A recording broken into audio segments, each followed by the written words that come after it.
नमस्कार, मैं एसके कश्यप और आप देख रहे हैं खबरें अब तक। फिलहाल मैं बिहार के वैसे जगह पे हूँ जिसे सारण के नाम से जाना जाता है और यह जिला बिहार ही नहीं पूरे देश में अपनी नाम की ख्याति फैलाने वाला रहा है, जिसे हम सभी जानते हैं। सारण के मैं माझी विधानसभा परिक्षेत्र में हूं और जनमानस से जुड़ने के बाद जो मुझे पता लगा कि यहाँ के प्रबल दावेदार प्रत्याशी जिन्होंने जनता के दिल पर राज कायम किया हुआ है, राणा प्रताप सिंह उर्फ डब्लू जी, आज मैं आप सबको इनसे रूबरू कराऊंगा और आपके दर्शकों के माध्यम से मैं जानना चाहूंगा कि यहाँ इस विधानसभा में कौन कौन सी समस्या है, यहाँ किसानों को किन किन समस्याओं से जूझना पड़ता है, छात्र नौजवानों को किन किन परिस्थितियों से गुजरना पड़ता है, आधी आबादी महिलाओं की क्या स्थिति है और इसका कैसे विकास होगा। तो आइए आपको रूबरू कराते हैं यहाँ के प्रबल दावेदार प्रत्याशी डब्लू जी से। श्रीमान, हमारे चैनल में आपका स्वागत है। आपको भी बहुत बहुत धन्यवाद। यहाँ इस विधानसभा में जनमानस किन किन परिस्थितियों से गुजर रहे हैं, इसके बारे में दो शब्द। यहाँ के जनमानस अंदर और एक अंदर से उबाल है जनमानस में। यहाँ के जो विधायक 2020 में बने थे, उन्होंने जो नारा दे दिया था, गरीबी हटाओ, गरीबी हटाओ, गरीबी तो उन्होंने नहीं हटाया, लेकिन अपने अमीर हो गए। और माझी की जनता इस पर समझ चुकी है कि यहाँ के विधायक लूटने का काम किया है और पूरी तरह से वो भ्रष्ट विधायक है यहाँ। और जनमानस को इस पर तैयार है। एनडीए की सरकार इस बार बनने तय है, इसमें कोई दो राय नहीं। यहाँ किसानों की क्या स्थिति है, किसानों को कौन कौन सी समस्याओं से जूझना पड़ रहा है? किसानों की समस्या के जो देश के प्रधानमंत्री नरेंद्र मोदी जी हैं, 2-2 हज़ार रुपया खाता में दे रहे हैं जी।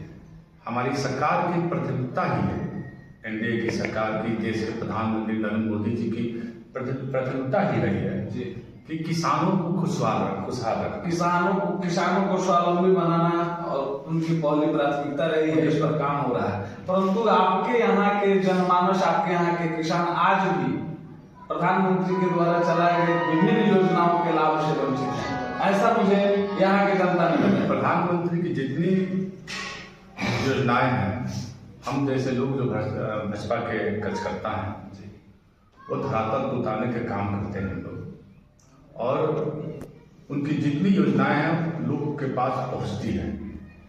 यहाँ के किसान की एक समस्या बहुत बड़ी है नीलगाय की जी। जिस तरह से फसल का नुकसान नीलगाय द्वारा हो रहा है, किसानों की बहुत ही दुखदायक है। और इस पर भी प्रयास व्यक्तिगत रूप से और हम लोग भी कर रहे हैं कि इस पर छुटकारा। यहाँ की पार्टी अगर आपको मौका देती है और यहाँ की जनता आपको प्रतिनिधित्व करने का मौका देती है, तो आपकी पहली प्राथमिकता क्या होगी? जनता को आप क्या सौगात देंगे? मैं 2010 का पहला चुनाव था, 2015 भी चुनाव लड़ा, उस समय भी बहुत मामूली वोट से हार गया था। उस समय भी पार्टी गठबंधन में चली गई थी, लोजपा में। फिर 2020 का भी मैं चुनाव लड़ा, जनता की मांग पर कि आपको चुनाव लड़ना ही है। उस समय भी मैं 2 नंबर में था और उस समय भी मामूली वोट से हम चुनाव हारे। मेरी प्राथमिकता ये रहेगी इसकी इस बार पार्टी मुझे टिकट जरूर देने चाहिए जी। जो जनता का प्यार है, जो पार्टी के हम काम करते हैं, तो प्राथमिकता ये मेरी होगी कि उद्योग धंधा यहाँ पर लगाना जी। स्टार्टअप यहाँ पर गांव-गांव में स्टार्टअप तैयार करना कि अगर आप स्वरोजगार करोगे तो आप रोजगार खुद दोगे। मेरी यही यानी यहाँ के युवा वर्गों को रोजगार सृजित करके रोजगार से जोड़ने का आपका मुख्य। एकदम जितने भी कार्यक्रम है सरकार की, एनडीए सरकार की, उसको धरातल पर लाकर युवाओं को रोजगार देने के लिए प्राथमिकता है। आधी आबादी के लिए आप 2 शब्द जरा बताएं, महिलाओं के लिए आधी आबादी के लिए। महिलाओं के लिए मैं देश के प्रधानमंत्री को भी धन्यवाद देता हूँ, जिन्होंने संसद में भी बिल पास किया था।